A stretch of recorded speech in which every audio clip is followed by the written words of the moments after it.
see you all and to come together to share these teachings and these practices. We all know and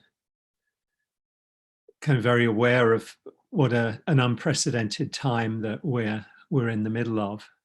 And sometimes when we're in the middle of things, it's hard to get kind of the big picture view, but how unusual this is. I mean, obviously we sense it, we know it, but in a deeper way, we don't always know it. And we don't always know how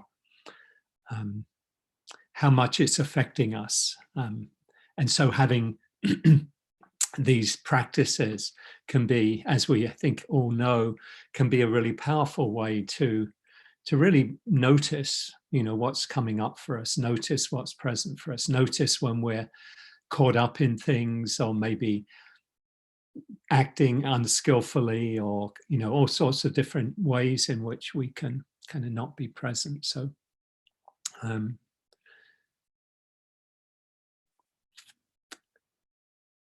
couple of things really just to, as well as welcoming everyone, is to just to say that, that we want everyone to really feel at home here in this community, in this Sangha, wherever you're from, whatever your gender identity, your race, your ethnicity, sexual orientation, your views and beliefs, abilities, any way in which you show up, in all parts of yourself. We want them all to be welcome here.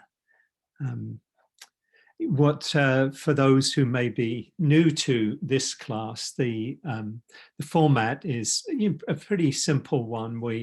I normally begin with just sharing some reflections on the teachings, on the practices, normally a theme, maybe for 10 minutes or so, may vary a little bit. And then we have an initial meditation of around 15 minutes normally, kind of helping us to arrive and settle and just bring awareness to kind of what's showing up and how we're showing up with, and meeting whatever's here with kindness and with acceptance, or at least having that intention. And then we have some time for sharing, and it may be a different kind of sharing depending on the timing. We may break into breakout groups of 3 or 4, or we may just share in the whole group. We'll just see how things go today. And then Emily leads us in some mindful movement, which is a lovely way of kind of coming into our bodies for a little bit and stretching out and maybe getting some of the kinks out from the sitting meditation. And then we come back, we'll finish with normally a somewhat longer period of meditation to finish with maybe some sharing and letting people know about some upcoming activities.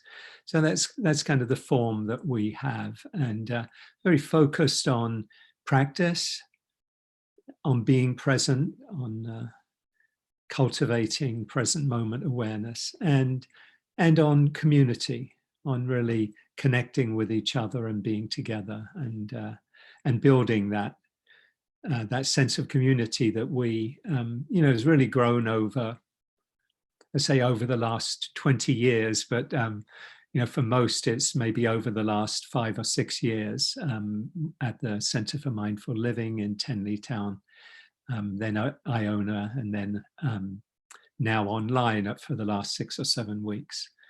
And I have to say, as I often do, that it, given the fact that we can't be together, this feels for me really like the next best thing. And just to be able to see so many of us, see our faces and be connecting in this way. And I'm going to go into gallery view now, so I don't have to keep looking at myself. Just to see all the faces and see us all together and feeling this sense of community is really is really a wonderful thing. And, as I've said before, we wouldn't have been able to do this probably even 10 years ago. If we'd have had a pandemic, we'd, have some way we'd get together and be together, but not in the way that, that we can now with this technology. So I feel very grateful for that. And yeah, I'm just recognizing and being aware of the time that we're living in, and how challenging it is in so many ways, and recognizing as well, naming that we're all in this together, but we're not all in it in the same ways. And for some of us, this time may be a time of some inconvenience, some more challenging, not being able to do things we like to do, but not overwhelming. In some ways, even maybe can be even a pleasant change. But for others, this is a really a devastating time. 53,000 people in the United States have died from the COVID-19, over 200,000 worldwide. Often, most often, not their families not even being able to be close by, and just a lot of pain and a lot of suffering. And then there's the suffering coming from the measures that have been taken all over to prevent the spread of the virus. I think all of us know and believe these are necessary measures, but they're also very painful. As we know, here in the US, 26 million people have filed for unemployment in the last 5 weeks, which is not even the full number. And just being conscious that that number is such a kind of global thing.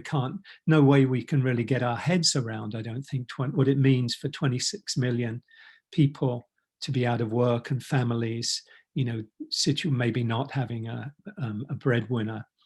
And I think the best way of being able to take it in is one person at a time.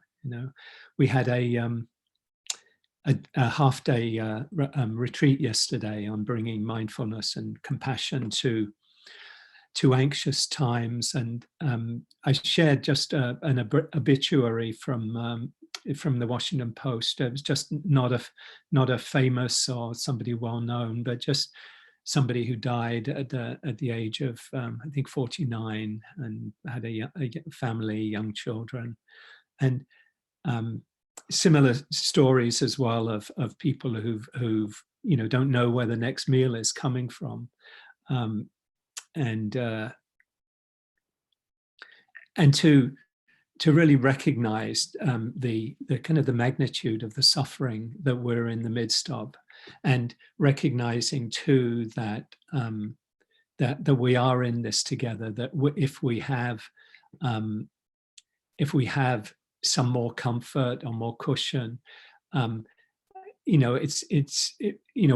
are the ways in which we can support others who are in much harsher, much more difficult circumstances. And to do that not from a should, or kind of being a good person, but from a sense of recognizing that just as easily the tables could be turned and we could be in the other position, and recognizing that our happiness and our well-being and our freedom really depend on the freedom and well-being of others as well. I can't be truly happy, truly free, unless everyone else is free too. So I wanted to just share a couple of more reflections before we have a meditation. That just to say that in these times, and recognize that there's a lot of challenging emotions come up, fear, anxiety, worry, uncertainty, and a range of others as well. um, around, potentially contracting the virus, or family members getting sick or losing their jobs. And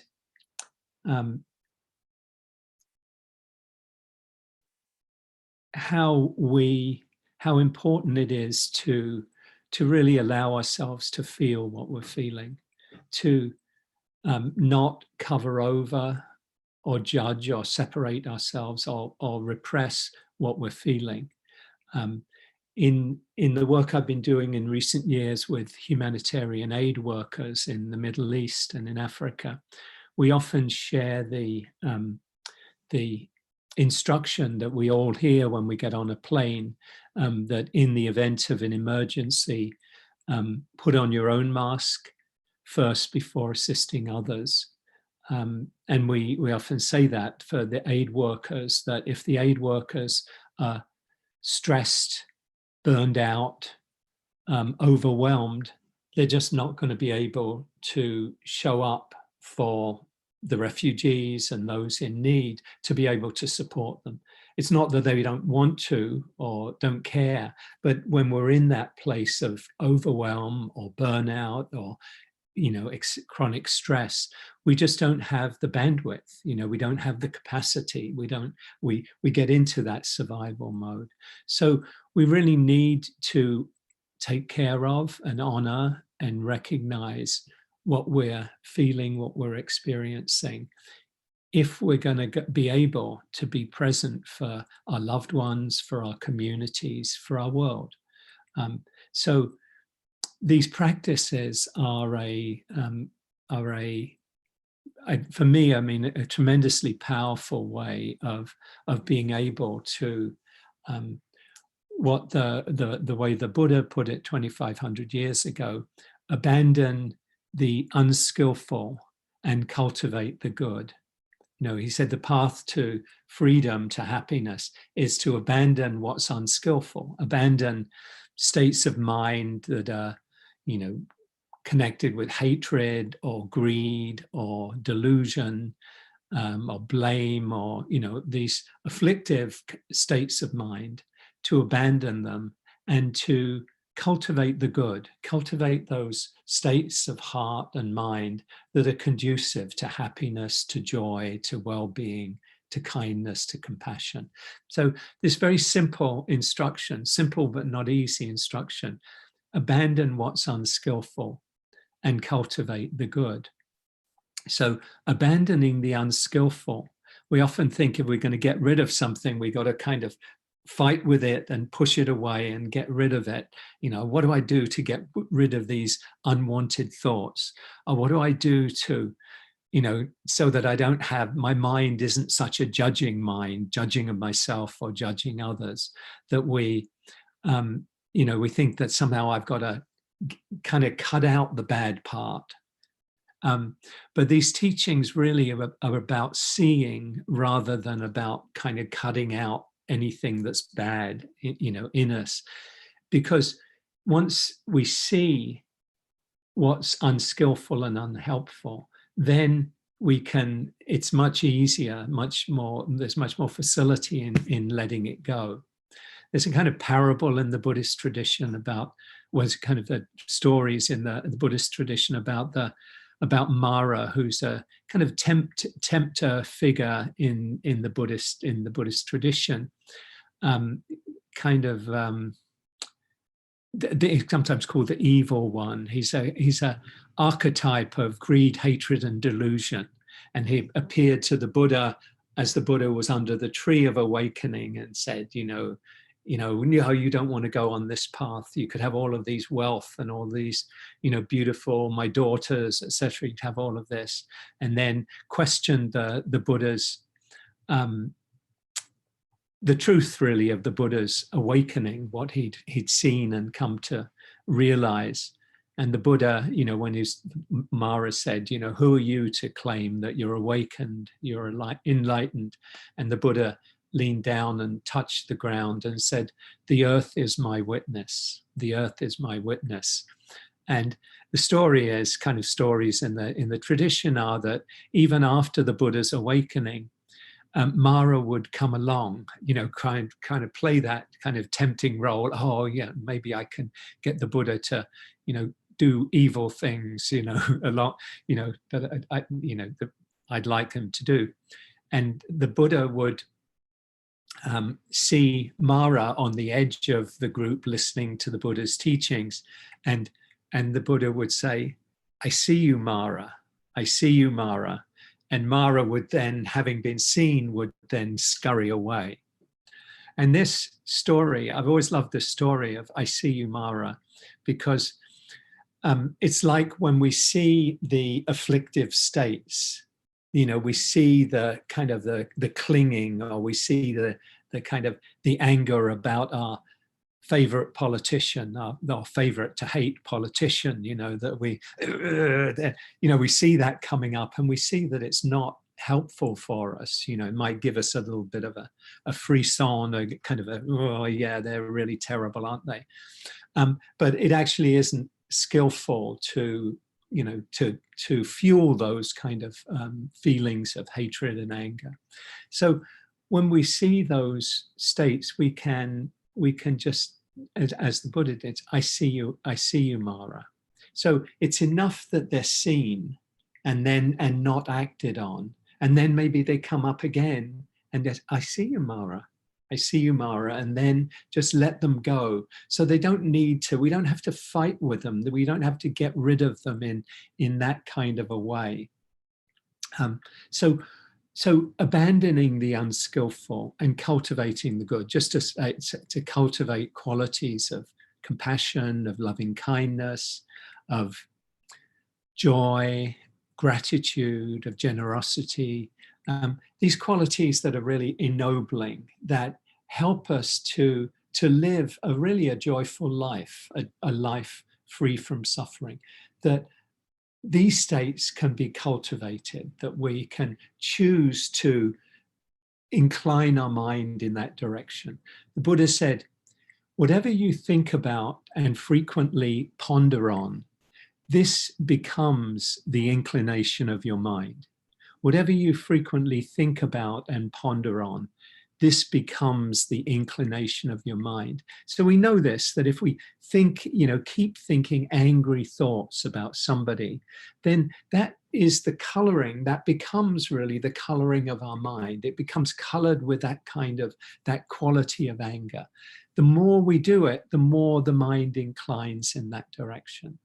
So what I think is a very helpful practice, and one that I talk about in my book about habits that's just come out, is how we can, when unhelpful or unskillful mind states come up, that we can actually change the channel, that we can choose to replace they're sometimes called negative emotions. I think them not so much negative, but that they can be harmful if we don't meet them in a skillful and in an aware way. But when, for example, we experience craving, the mind moves into this sense of I'm lacking something, I need this something. And the something could be anything. It could be food, it could be drink, it could be drugs, it could be sex, it could be whatever it is. It could be, but the mind kind of fixates on, I got to have this. And our well-being becomes associated with getting this thing, whatever it is. With awareness, with enough awareness just to see, oh, I'm noticing, I'm really caught up in this. We will feel the energy in our body of like, I need this, I've got to have it. I'm not going to be okay if I don't have it. If we can just see that, like Mara, I see you, Mara, then we can say, okay, I notice this. Can I replace this? And what's a skillful mind state to replace craving? Well, for me, one of the most skillful mind states to replace craving is gratitude, because craving is to do with like the thing out there is what I've got to get. But gratitude is a recognition that we don't need to be fed by, continuously by the thing out there. We can be grateful for we already have.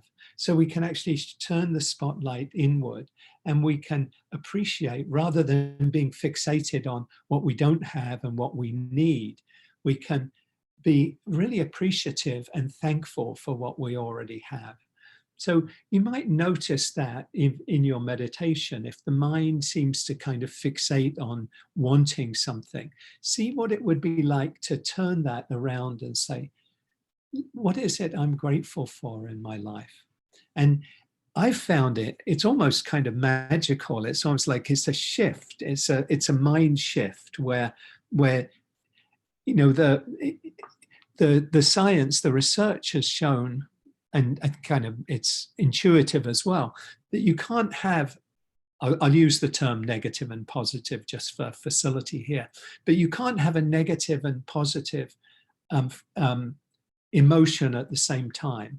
You can't at the same time be experiencing anger and experiencing gratitude, for example, or love. You know, that one replaces the other. So what is powerful, and what the research has shown, is that when we're caught up, or when we're really caught up in a quote negative mind state, say fear or anger or greed, that we can choose to replace it with a more positive one, like love or compassion or gratitude or generosity. And they actually showed, they did some research down in I think University of Virginia, Professor Barbara Fredrickson, maybe UNC or Virginia, but where they showed people videos that were very activating, that got kind of challenging emotions coming up. And they found that with the group, they showed another video that kind of that brought up more positive mind states, that they were able to shift out of the negative mind states more than a control group that was shown either, you know, that wasn't shown the kind of the positive ones that elicited positive states. So that in fact we can shift out of these quote negative mind states, these more afflictive states, to more beneficial ones. Just a couple of other examples. If we're caught up in self-judgment, you know, it's like, oh, I'm not good enough, I'm always getting things wrong, nothing's going to work out. You know, those thoughts can come up in your mind. Maybe some of us have experienced those. When you notice those, you might consciously choose to replace the self-judgment with self-compassion. You know, may I be happy, may I be kind to myself, may I accept myself as I am.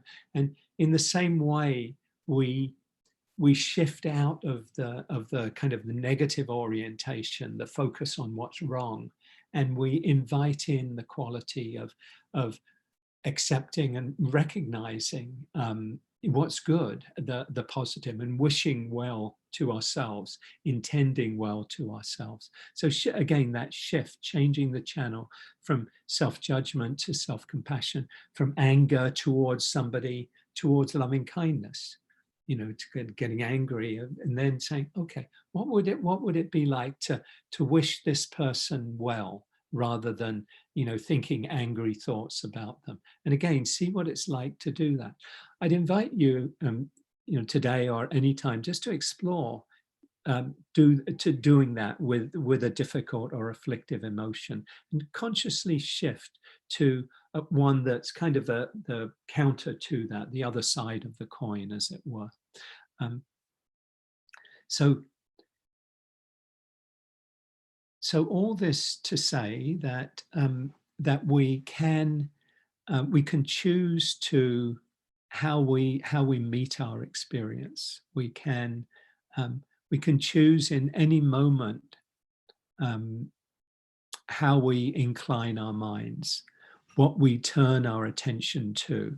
And the practice, as kind of we know, the practice of meditation is really a key to doing this, because when we sit and we turn our attention inward, we're typically kind of clearing things away a little bit, clearing the space. And we're able just to watch what's arising from moment to moment. So we'll move into our initial meditation now with that, after those reflections, and invite you to just sit in a way that's comfortable, relaxed, at ease.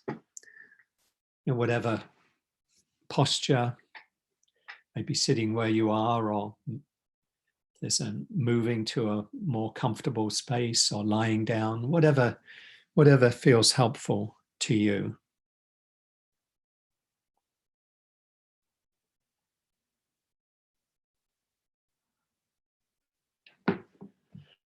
And you could let your attention come inward. If you like, you can close your eyes.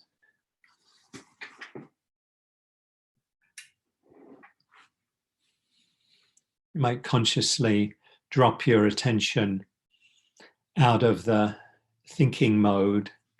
Just come down into the body, feel the contact of your body with the surface beneath you. Maybe feel the weight pushing down on your buttocks, on your thighs, your feet. Feel the sensations of your breathing in your chest and your belly as the breath comes in. You might invite a relaxing of the shoulders, just inviting a softening. You might imagine any tension draining down from the shoulders and the upper back, down through the body into the ground.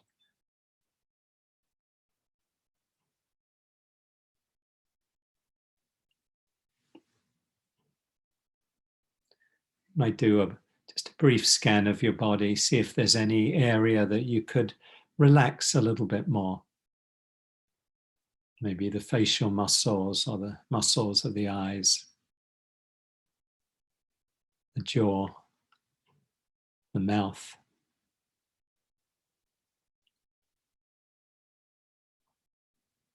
The shoulders,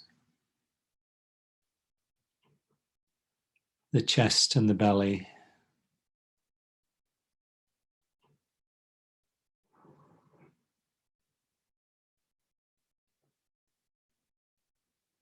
Letting the breath come into a relaxed, open belly. The hands.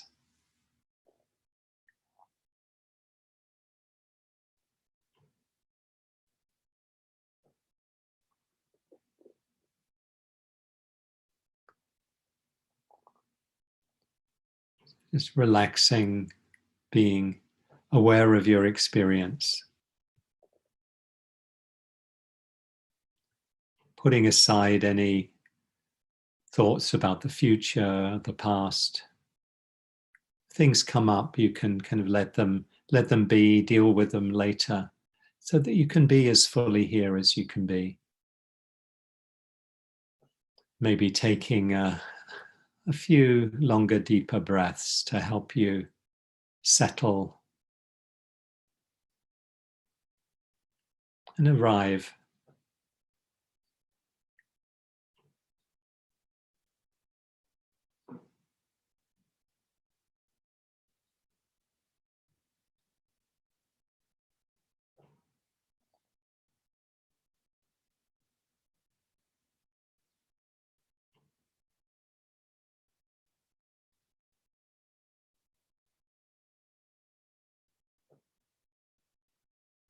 Breathing in, calming the body. Breathing out, calming the mind.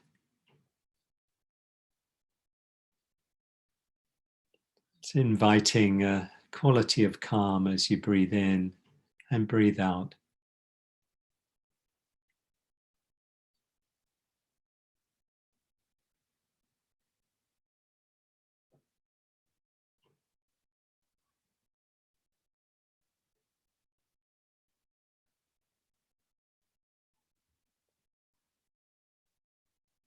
And letting the breath come back to its natural rhythm whenever you feel ready to do that.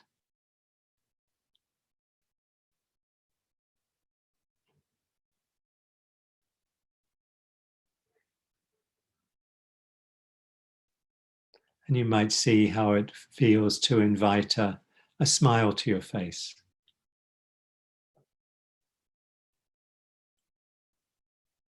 Activating the muscles of the corners of the mouth and the corners of the eyes. And it can be helpful to think of somebody who easily makes you feel happy or joyful.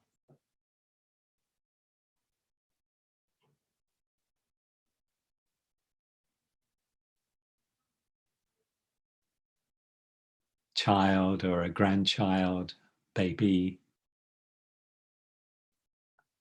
pet,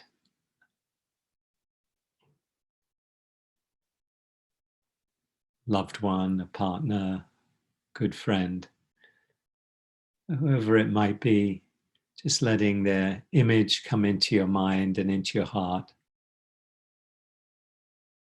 Just inviting the smile that sends a message to our brain, to our nervous system, that we can be at ease. We don't have to be in the kind of vigilant mode, the fight or flight mode. We can relax, just be here. A sense of safety, just feeling the presence of everyone here together, that we're not alone. We're here together in community, supporting each other.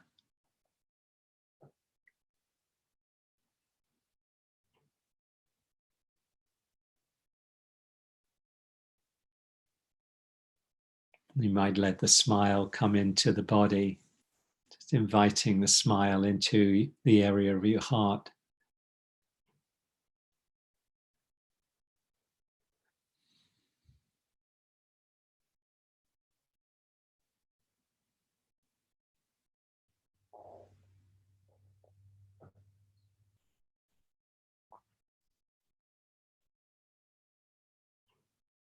And letting the smile be an expression of the attitude you want to meet your experience with.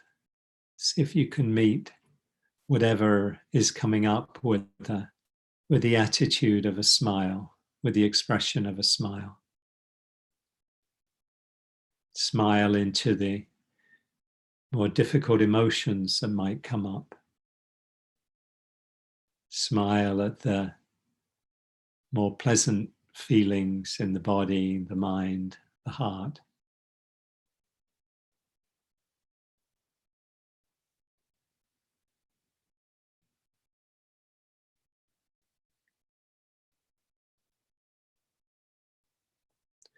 Take a moment or two to reflect on gratitude, on some things in your life, people, conditions, situations that you feel grateful for, that you feel thankful that are in your life.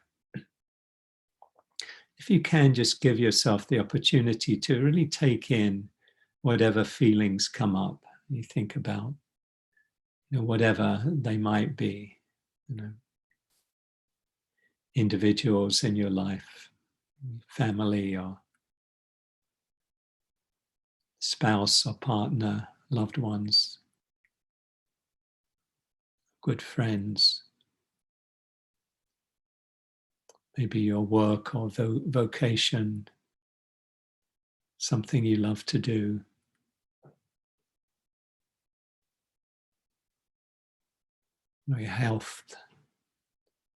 Your health or well-being, your physical security and access to the things you need in life. Just whatever comes up for you, just to take that in.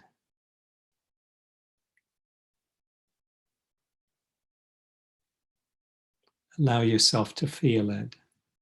Feel what comes up in the body and the heart and the mind.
Allow yourself to feel,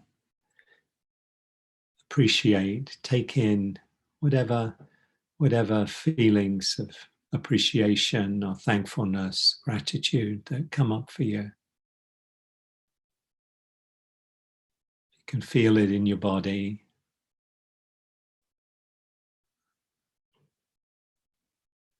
Let yourself take it in. And know that you can come back to whatever feelings come up. You can reflect on gratitude.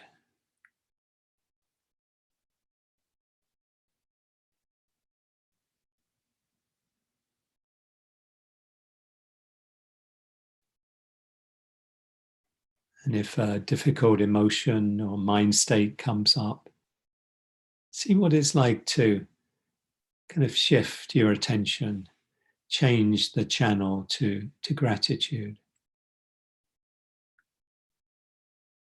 to appreciation of what you already have, what's freely given to you.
With whatever your experience is right now, just open to what's arising in the body and the mind and the heart.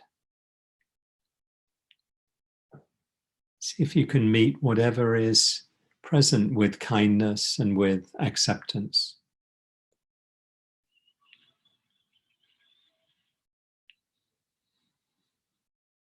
Just welcoming the guests that come to visit, using Rumi's metaphor of the guests, the guest house. Can I say yes to this, whatever this is right now? Can I make space for it?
Or how is it to meet what's here with, with kindness and with acceptance, without judgment?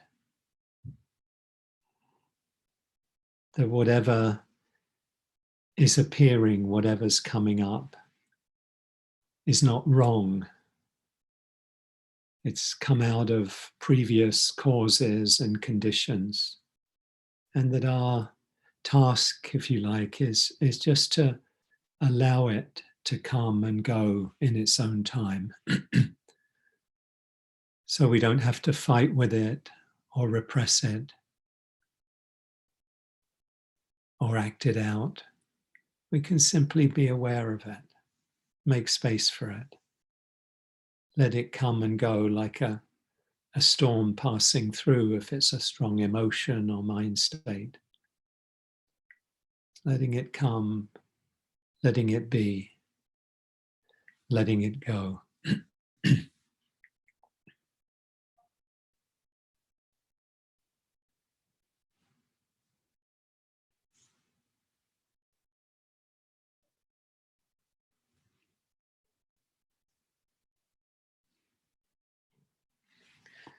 We'll finish with Naomi Shihabni's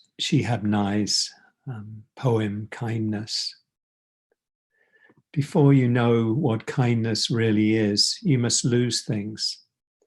Feel the future dissolve in a moment like salt in a weakened broth.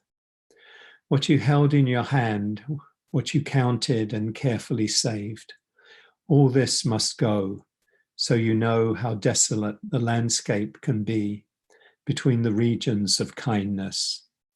How you ride and ride, thinking the bus will never stop. The passengers eating maize and chicken will stare out the window forever. Before you learn the tender gravity of kindness, you must travel where the Indian in a white poncho lies dead by the side of the road. You must see how this could be you, how he too was someone who journeyed through the night with plans and the simple breath that kept him alive. Before you know kindness as the deepest thing, you must know sorrow as the other deepest thing. You must wake up with sorrow. You must speak to it till your voice catches the thread of all sorrows and you see the size of the cloth. Then it is only kindness that makes sense anymore. Only kindness that ties your shoes and sends you out into the day to mail letters and purchase bread. Only kindness that raises its head from the crowd of the world to say, "It is I you have been looking for," and then goes with you everywhere like a shadow or a friend.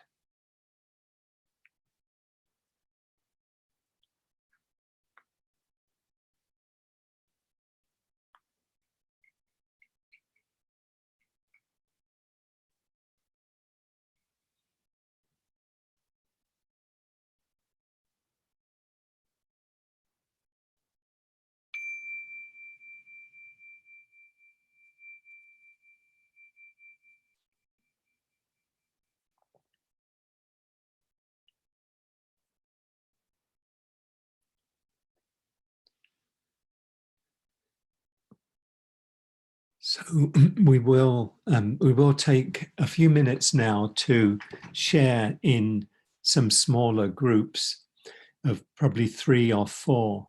And the instructions here are very simple. This is an opportunity to share with a few other people just what's present for you, perhaps what's came up for you in the meditation or something that you're working with in these times, and maybe how you're working with it. And we'll have each person share for a couple of minutes, say 2 minutes, 2.5 minutes, 3 minutes maybe, tops, and then pass on to the next person. And then the people who are listening are just listening mindfully. It's not a conversation. Maybe at the end you could do some sharing together, but just each person having an opportunity for 2 or 3 minutes to share together. So it'd be a total of about 10 to 12 minutes will be in our groups. Then we'll come back for some movement and another period of meditation. So Nick, the maestro, is going to put us into groups. Don't put me in just yet, Nick, just so that I can just check with you if that's okay, or it doesn't matter if you do. Okay.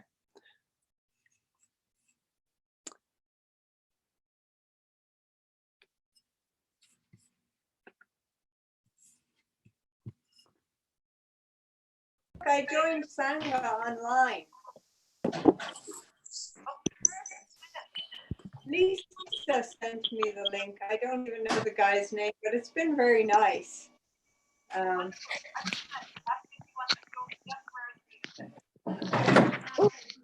Okay. Yeah.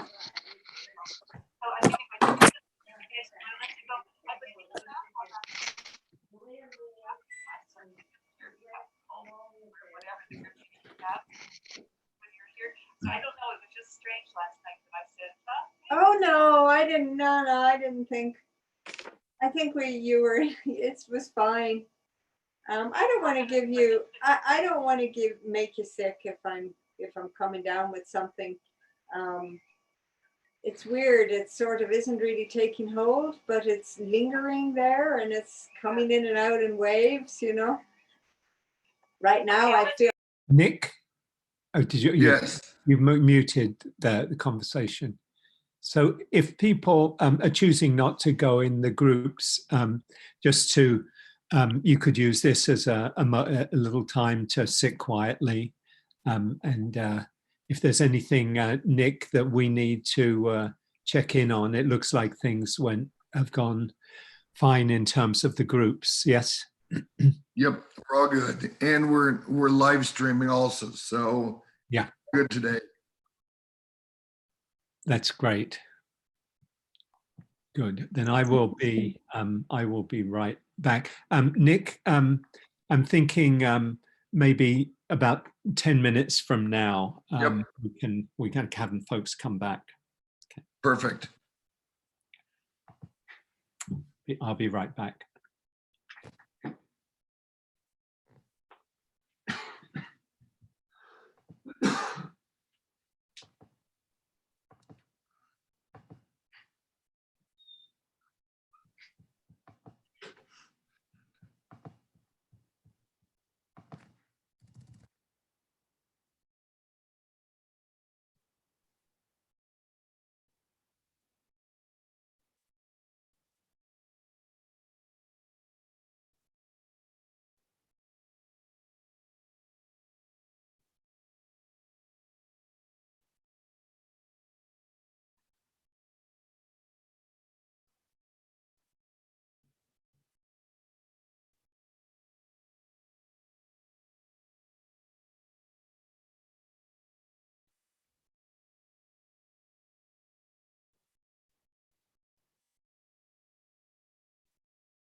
That's crazy, but that's what I have to say. And I don't think you would offend me or Nat. no, no, We had a political conversation. no. Okay, you coming to the next.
Hi, Laura. Everybody, a couple of minute warning.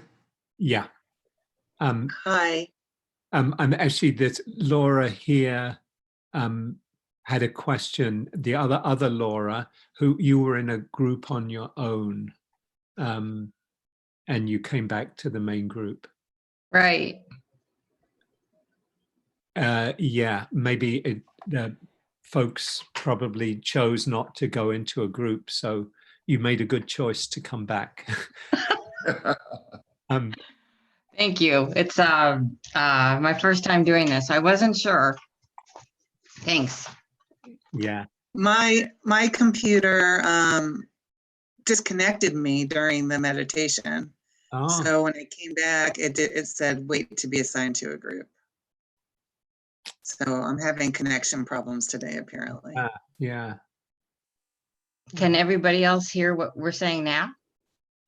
Just the ones who are not in the groups. Oh, I see. I see. So what is supposed to happen once you are in a group? What does happen if you are in one with another person? It's It was a little dull with myself. Yeah, it's just some sharing of what's coming up for you, what's present in the Oh, that sounds nice. yeah. So it's an opportunity to do some mindful sharing with a couple of people, 2 or 3 people. I'm going to close the groups. It'll be 1 minute after I do that. So yeah, great. So they'll be coming on soon. Yep, they'll be bouncing back. Yes. I'll mute them as they come back. So you'll be the only one who can. What was the author of the poem? Naomi, what was her last name? Shihab Banai. I put it in the chat box if you have access to the chat box. Thank you. Yeah.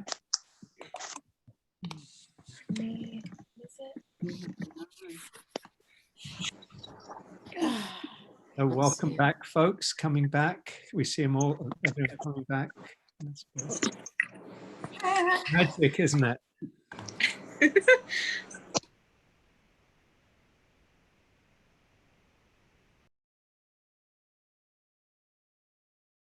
Okay.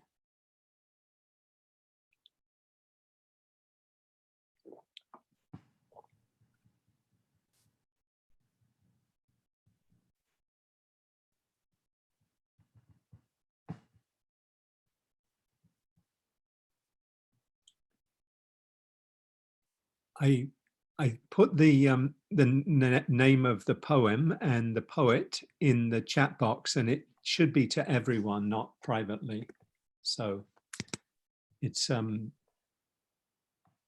just above Laura's message.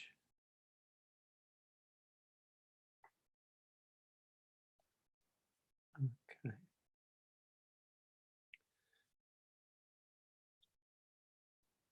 Are folks still coming back, Nick, or are we pretty much have everyone? We should be good to go. Everybody's back. Okay, very good. I think what we'll do, just time-wise, how maybe if you could indicate with a hand sign how that was for you, how the groups were for you. Yeah, a thumbs up or a namaste or a thumbs down. Yeah. So or in the chat, whatever, to the signaling box. I hope that was. I mean, I think it's a really nice way of connecting, so that it's not all just kind of me sharing it, to be able to connect with others.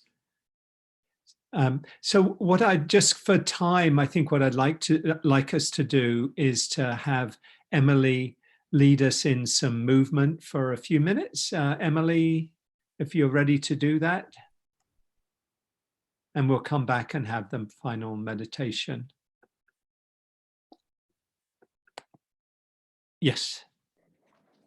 So if you'd like to just stand up and gather the energy of the sky reaching up, breathing in and feel your rib cage and the freedom of just lengthening your arms and collecting all that energy and bringing it down to your heart. And then gather the energy of everyone here and those on the planet with us, the animals and even the insects, those who we love and cherish, and bring that energy to our hearts. And gather the energy of the earth, that which nourishes us with its vital abundance, bringing that to our hearts. So we'll all be doing 6 movements of the spine. We start with cactus arms. We'll be moving 3 times to the right. So inhaling, exhale to the right, and center. To the right, and center. To the right, and center. Now to the left, and center. To the left, and center. To the left, and center. Allow your arms to come down, and up, and down. Nice way for your shoulders to move up. Last time, down, and up. Now clasp your right wrist in your left hand, breathing in, and lean towards the left, extending out, feeling the breath in your rib cage on the right. And exhale up to center. Clasp your left wrist in your right, extending up, tilting to the right. Breathing in, into that left rib cage, and extend up to the center and float those arms down. Circle the shoulders. Circle the other way. Allow yourself a little dance. Close your eyes. You can't see anybody and they can't see you. And then drop your arms. Clasp your hands behind your back. And now, deep inhale. Extend your arms out, lengthening from the elbows out, opening up the chest. And bring your hands back to your back. And inhaling. Extend, opening up the chest. And bring your arms, hands back to your waist. Allow your arms to float. And now bring your hands above your knees. We're going to be doing a forward bend. Take a look and see where your head will go. Inhaling up and exhale, dropping down, allowing your head to just feel the weight of gravity, your shoulders, your upper back and your middle back. Dropping down, dropping and lengthening, feeling your spine, breathing here and inhaling, exhale with a sigh, inhaling, exhale with a sigh, last time, inhaling, and now placing your hands above your knees, press on your feet, rise up, Hands at heart center, lifting up and release to the sky. Release to the earth. And also to the earth. Thank you so much for joining me. Thank you. Thank you, Emily. It's lovely. Lovely. And coming back, take your time to come back to a seated posture for the final meditation.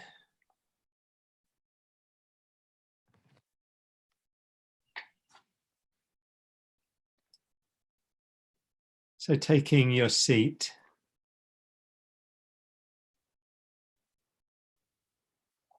feeling the body in contact with the surface beneath you, making any adjustments you want to make to be as comfortable as you can be.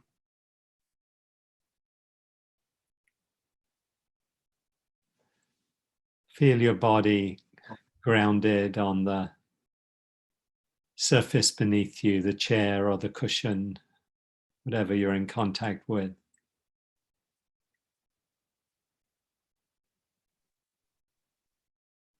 Letting your hands rest in your lap or on your knees or on your thighs or wherever's comfortable.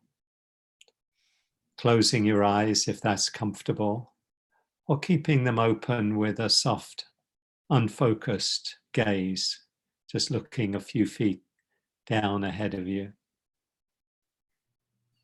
And letting the chest be open so you can breathe easily. Just checking into your posture.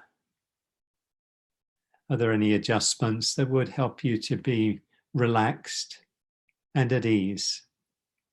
Relaxed and aware of your experience right now.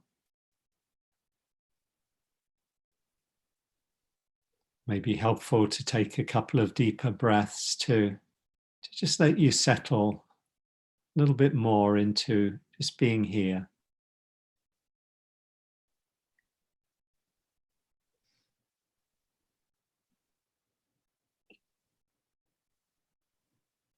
Just seeing how it would be to invite a smile or a half smile to your face.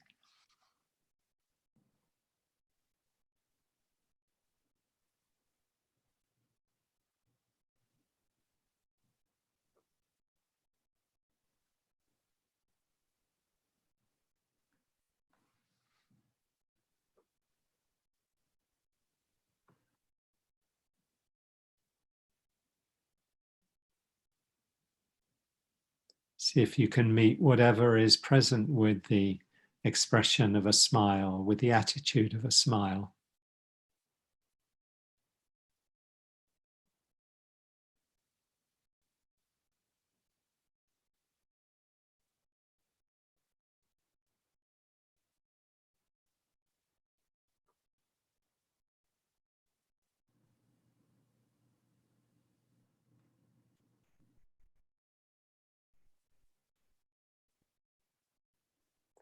The invitation is to meet whatever you're experiencing, whatever is present, with a kind and accepting and non-judging attention, awareness.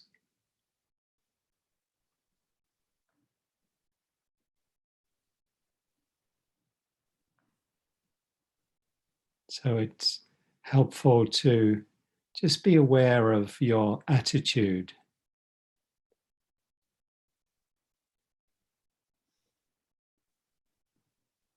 Notice, is there a sense of leaning into the future, wanting to get somewhere, wanting things to be a certain way,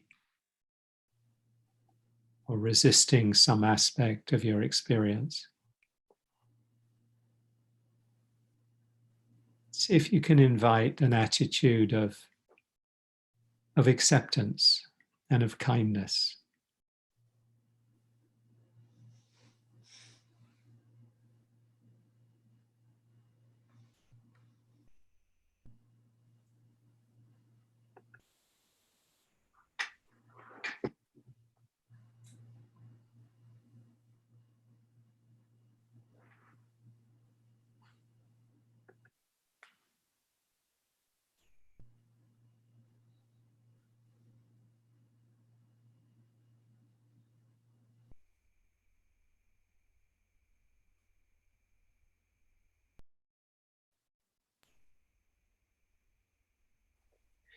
may be helpful to bring awareness to your breathing as a way of helping ground your attention in your experience. Very easy to just, for the mind to just go off, kind of journey off wherever it feels inclined to go. So it's useful to have a focus for our attention. The breath is one of the most common and for many a quite helpful place to rest the attention, just on this experience of the body breathing in and breathing out. To let the breath be a home base. And then when the mind does go off, as it will, into thought, it's captured by a certain energy, maybe distraction or daydreaming or worry about something that comes into the mind or thinking about something that happened. And we notice that we've been pulled into the past or the future or something, some other place, some other time. You can just notice that and kindly and gently incline the mind back. It sucks.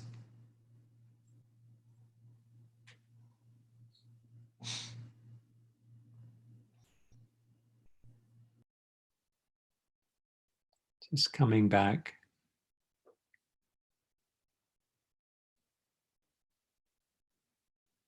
In breath and out breath.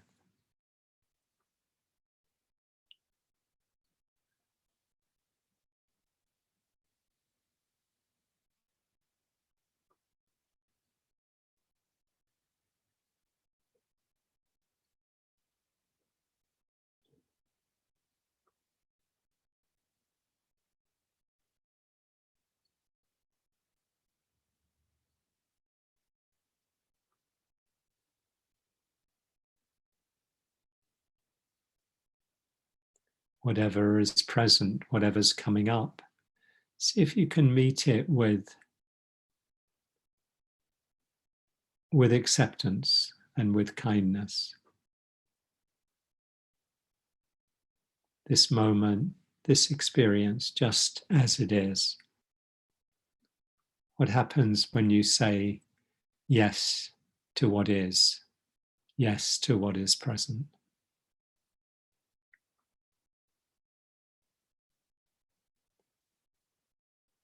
And if you feel resistant to what's here, want to push it away, I don't like this, this isn't pleasant, see if you can bring acceptance to the resistance. So you're inviting the container of awareness and kindness to be big enough to include whatever comes up, to include difficult, painful emotions if they come up, difficult mind states. Can I say yes to this?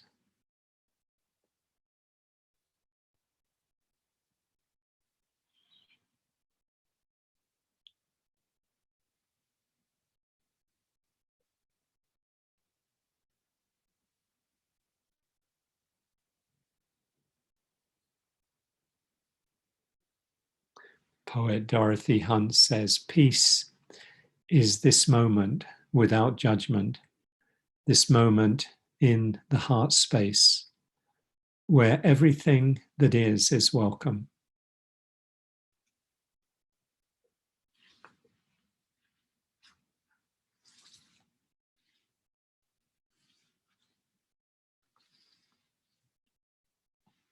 She says, does peace require an absence of your boss, your spouse, yourself?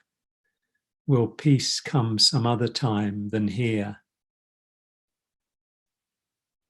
in some other heart than yours. Peace is this moment without judgment.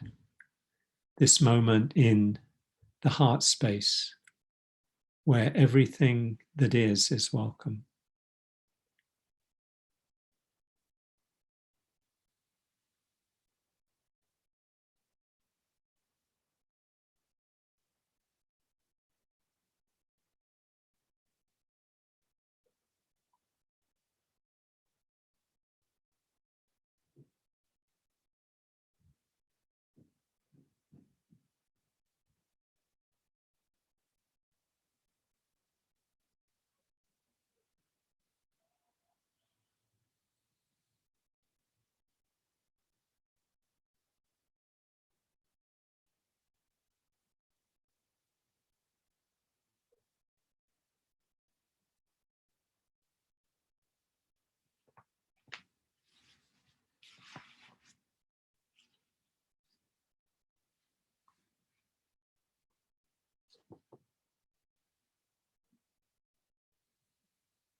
As we move towards the end of the meditation and the end of our time together today, I invite you to just take a moment to appreciate your own efforts in taking this time, this space, coming together, being present for whatever is arising for you moment to moment.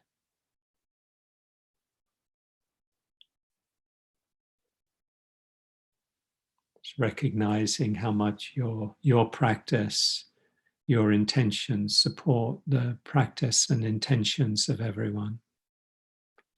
Just appreciating too everyone who's here together today.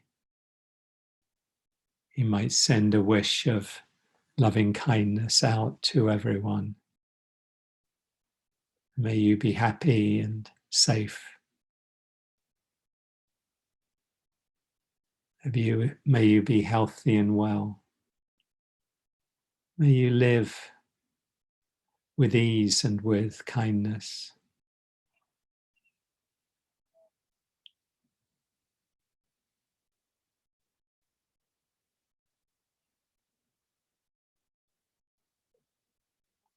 And letting those wishes go outward into the world, the wider world, out into the country and out into the world.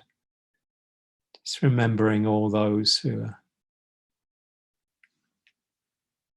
experiencing pain and suffering and difficulty, perhaps of a more intense kind, suffering, loss, holding everyone in our hearts, in this heart of loving kindness.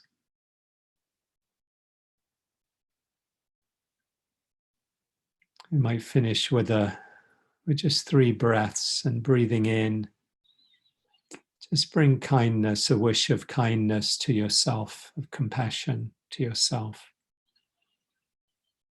And breathing out, sending compassion out into the world, to a particular individual or group of people, or to everyone, or everyone who's suffering. Kindness to yourself on an in-breath, and compassion out into the world on an out-breath.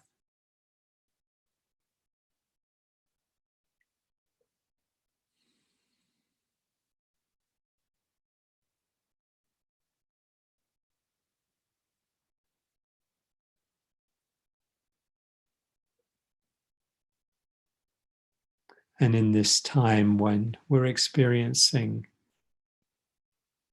many, many kindnesses, small ways in which people are being kind to each other, I want to share the poem by Danusha Lameris called Small Kindnesses, which was written before the current pandemic, as it will become clear, that really speaks to these times as well. I've been thinking about the way when you walk down a crowded aisle, people pull in their legs to let you by, or how strangers still say bless you when someone sneezes, a leftover from the bubonic plague. Don't die, we are saying. And sometimes when you spill lemons from your grocery bag, someone else will help you pick them up.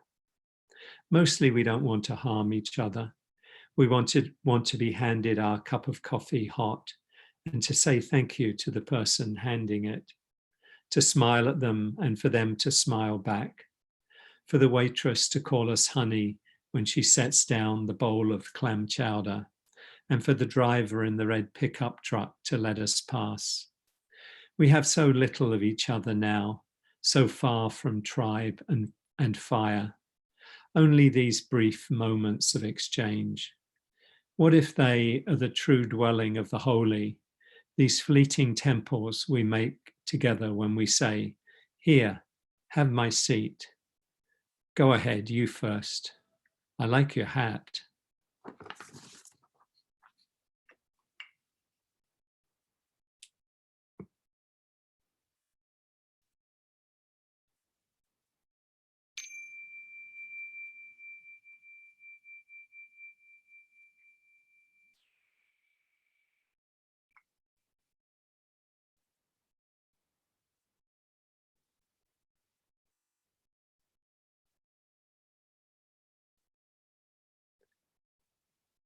So just to finish off our time together today, and I'm going to let you know about a couple of things.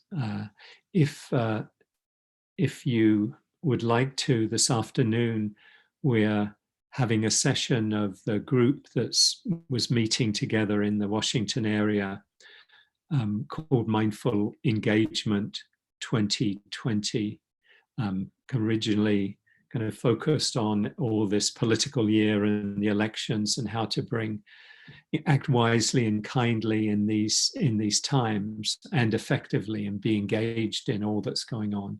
And now obviously with a focus too on the pandemic that we're living through and how we're holding that and how we can respond wisely and kindly in this moment. And so that's from 1 to 2:30 today, if you want to come back and join us for that. The link to that is also on the Insight Meditation Community of Washington website, imcw.org. And I have also a group that I co-teach with Kyra Jewel Lingo and George Kinder, two meditation teachers, where we do this kind of, it was originally set up to do virtually before everything went virtual, but it's the same theme, and with 3 of us teaching, and that's on Wednesday. I'll leave my email here if you have any questions to follow up on. And Pat will be posting in the chat box the information on dana or generosity, which is how I'm able to continue to teach through the support of the community, and it's how these teachings have come down to us for 2,500 years. And I'm really grateful that we're continuing this practice of generosity, of kind of passing it on, that it all gets passed on. So a number of different ways that you can do that. Just check the chat box for that. And there's also many wonderful things going on at the Center for Mindful Living, and also within the broader Insight Meditation Community Washington.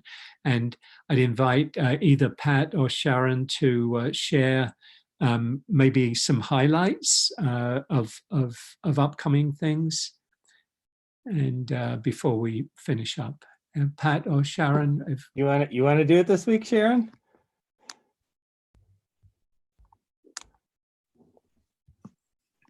We can't hear you, Sharon, if you are talking.